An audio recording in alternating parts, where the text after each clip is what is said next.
Olá, amigos e amigas, estamos iniciando aqui mais um Foco Talks. Estamos recebendo hoje ele que é gestor imobiliário, Marcelo Sicoli. Bem-vindo, Marcelo. Ele que é formado também em Relações Internacionais, tem uma história com Brasília, uma história com o mercado imobiliário do Distrito Federal. Bem-vindo, Marcelo. A gente queria entender um pouco sobre você, a sua história, o seu perfil. Conte pra gente, por favor. Legal, Paulo. Fico feliz de vir aqui conhecer seu estúdio, inauguração. É interessante falar, eu sou muito grato a você, até meu início da minha carreira de síndico, fiz lá a escolinha com você, Escola Comunitária de Brasília, estava começando a carreira de síndico lá em 2013, provavelmente, e depois de 2017, 2018, eu tive até a sorte de ganhar alguns prêmios nacionais, internacionais, ganhei prêmio em Londres, Chicago, São Paulo, mas fui síndico durante 8 anos, mas deixei de lado agora essa carreira e sou corretor de imóveis há 11 anos. Então, sou corretor de imóveis aqui em Brasília e também corretor no estado de Goiás. Então, estou sempre transitando entre os dois estados. Então, tem muitas possibilidades, certamente, aí no mercado imobiliário. E hoje, Brasília, que era uma cidade planejada para 500 mil habitantes, hoje tem quase 4 milhões de habitantes, já é a terceira maior cidade do Brasil. Então, confesso que, por ser corretor de imóveis, com muita frequência, nasci em Brasília, fui criado em Brasília, mas volta e meia estou em bairros que eu nunca ouvi falar, regiões administrativas que eu nunca ouvi falar. Que surgem do nada. Apesar de ser brasiliense. Surgem do nada e viram uma potência rapidamente. É verdade. Marcelo, quero te perguntar uma coisa aqui, meu irmão. Como é que está o mercado imobiliário de Brasília? Então, Paulo, essa pergunta, quando me fazem com muita frequência, como é que estão as vendas, como é que está o mercado? Então, eu nunca consigo dar uma resposta muito objetiva, porque, na verdade, existem vários tipos de, entre aspas, produtos. Então, existem bairros classe média, existem bairros classe média alta, até mesmo que é classe média aqui em Brasília, provavelmente em outras cidades seria classe média alta, pelo valor dos imóveis. Então, cada bairro, cada faixa de renda ou cada faixa de produto vai ter uma dinâmica, né? Especialmente quando você compara residenciais. Então tem residencial de 200 mil, tem residencial, as casas mais caras aqui, que fica no bairro do Lago Sul, que eu pesquisei recentemente, tem casa de 35 milhões aqui em Brasília, por exemplo, são as casas mais caras.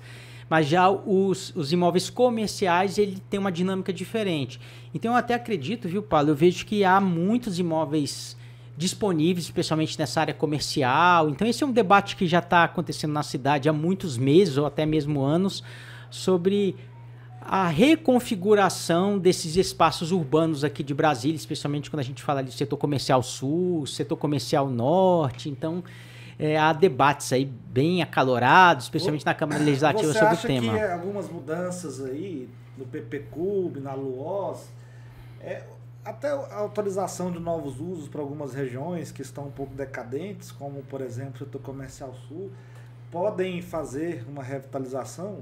Parece que a revitalização de infraestrutura já foi feita na DAP3, o setor comercial sul também está sendo feita, não sei se já terminou.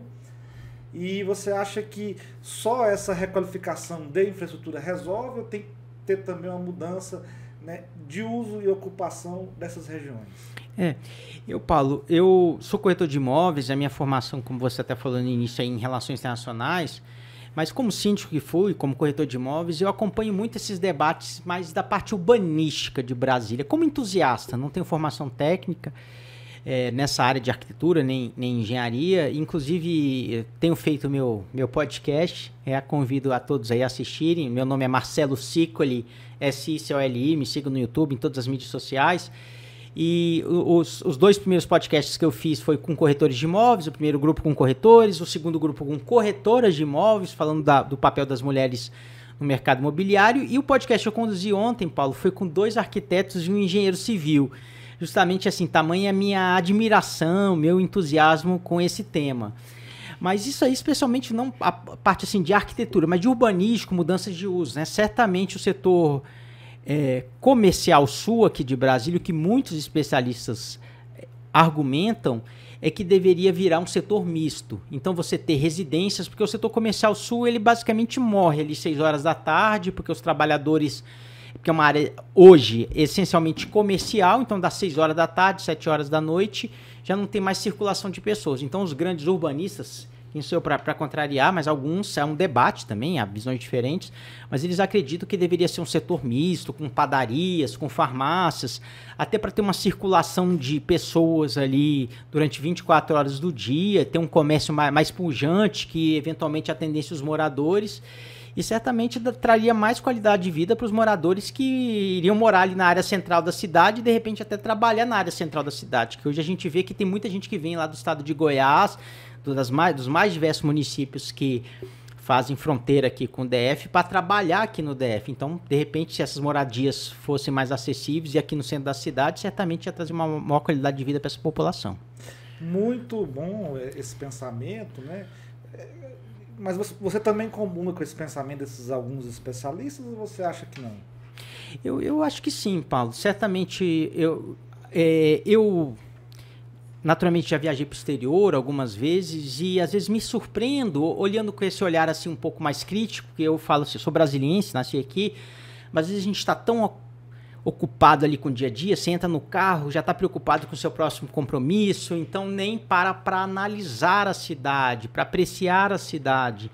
Então eu vejo que isso é um debate de muitas grandes capitais do Brasil, por exemplo, Belo Horizonte, que eu frequento desde criança, meu pai é de Belo Horizonte, minha família é de Belo Horizonte, então hoje o centro de Belo Horizonte, na minha leitura, é muito decadente, então tem prédios abandonados, pichados, o próprio Rio de Janeiro também, o centro do Rio de Janeiro é muito decadente, então certamente essas cidades tinham que reviver esse centro, de repente até com desapropriação de imóveis, e tem imóveis que estão fechados literalmente há 50, 60 anos, então teria até que ver as leis referentes a esse tema para desapropriar aquele prédio, poder fazer um comércio, poder fazer uma moradia popular, né? Isso daí é um fato, né? Os centros urbanos do Brasil todo, né?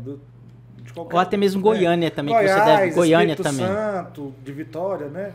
Da minha cidade aqui, pertinho de Brasília, Lusiânia também, está um pouco decadente ainda o centro e tal. Uhum. Então, assim, isso daí é natural. Mas as cidades maiores parece que é maior, né, o problema. Isso daí é extremamente interessante.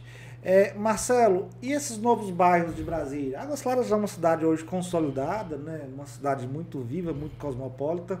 Tem o Noroeste também, que está se consolidando agora cada vez mais.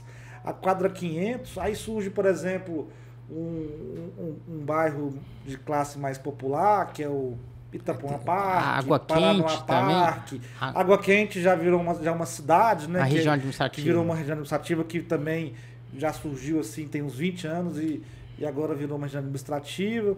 Aí tem, por exemplo, também Mangueiral, que já também está se consolidando, inclusive está já crescendo ainda mais, agora com o Alto do Mangueiral, não sei o quê. E obras de mobilidade na região, viadutos, duplicação de pistas.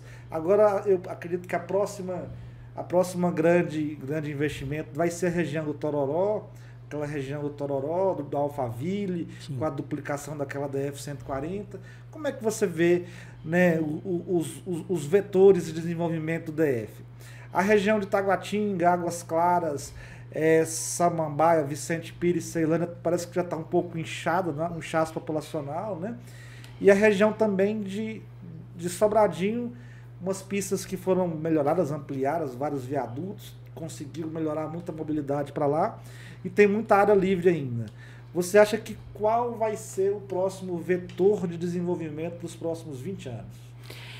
Paulo, eu confesso para você, como falei, sou brasiliense, a minha infância foi no bairro do Guará, morei lá até 94, em 94 mudei para o Sudoeste, que inclusive ainda eram, hoje, para os ouvintes aí de fora, o setor Sudoeste é um bairro de classe média alta, e na época, lá na década de 90, ainda era uma promessa, um bairro que surgiu em 92, eu mudei lá para 94, então inclusive não tinha asfalto nas quadras, não tinha iluminação pública nas quadras, e a tal quadra 500 que você mencionou, que é um dos metros quadrados mais caros de Brasília, eu passo ali quase que diariamente, estou vendo o crescimento da quadra, o crescimento dos prédios, então ela já seguiu um pouco da lógica inversa do Sudoeste tradicional, digamos, porque eles já fizeram toda a infraestrutura viária, a parte de paisagismo, fizeram toda a parte de iluminação pública para depois fazer os prédios.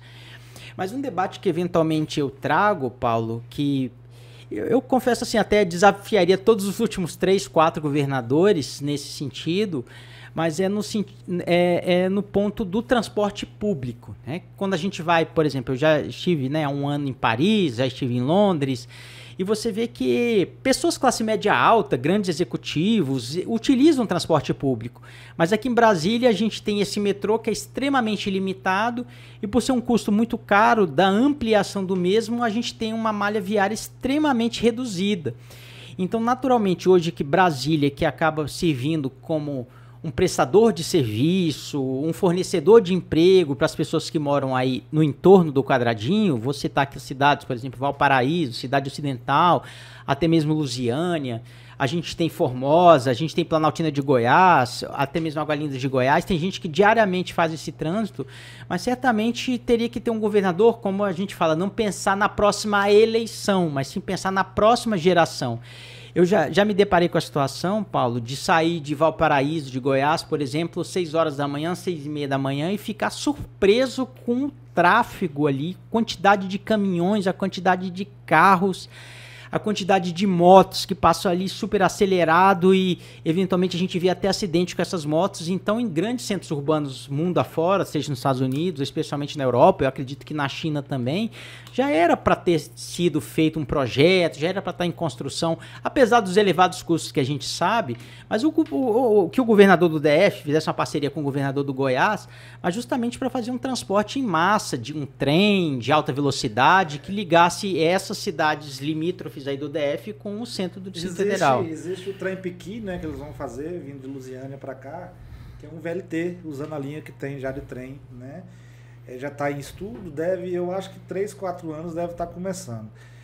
Assim, eu acho interessante, mas eu acho que já devia ter um pensamento maior, né, de transformar isso num metrô mesmo, algo maior, com a pista já total, aonde passa o trem totalmente desobstruído, né, cercado em volta. Ou até mesmo subterrâneo. E duas pistas, né, mão e contramão, para poder passar trem indo e voltando.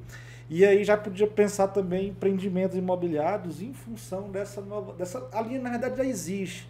Então você podia começar a pensar já cidades, né, verticais, só que talvez um pouco mais baixa, 10 andares, né, em volta dessa linha, né, de repente 300 metros de cada lado, construir projeções para poder implantar empreendimentos imobiliários, né, de fora a fora, né, criar um cinturão, né, um cinturão de prédios em volta da linha desse VLT que sai da roda ferroviária, passa pelo CIA, pelo Guará, pelo Parkway, vai até Lusiânia. Né? Na parte do DF, o DF faz os seus empreendimentos, na parte de Goiás, as prefeituras também fazem o seu PDOT, fazem o seu planejamento lá estratégico. Eu acho que seria uma boa. Fora isso também levar esse BRT, né, que existe hoje, que vai até Santa Maria. Que são, né, ônibus, né, biarticulados. Biarticulados, com ar-condicionado, pistas exclusivas de concreto, até Lusiânia também, passando pela BR-040. E fazendo também um ramal para Novo Gama, né, pela DF-001, você pode chegar ali no Novo Gama tranquilamente também, atender até o Gama também, Santa Maria novamente, né, por aquele ramal ali. E também do outro lado atender o Polo JK, que é um parque industrial do DF, né, que também pode inclusive chegar pertinho do município do Estádio Ocidental, também bem beiraninho ali, ou até entrar também dentro do município do Estádio Ocidental. Tem que ter esse planejamento. Eu acredito muito que nos próximos anos os nossos governantes estarão planejando isso.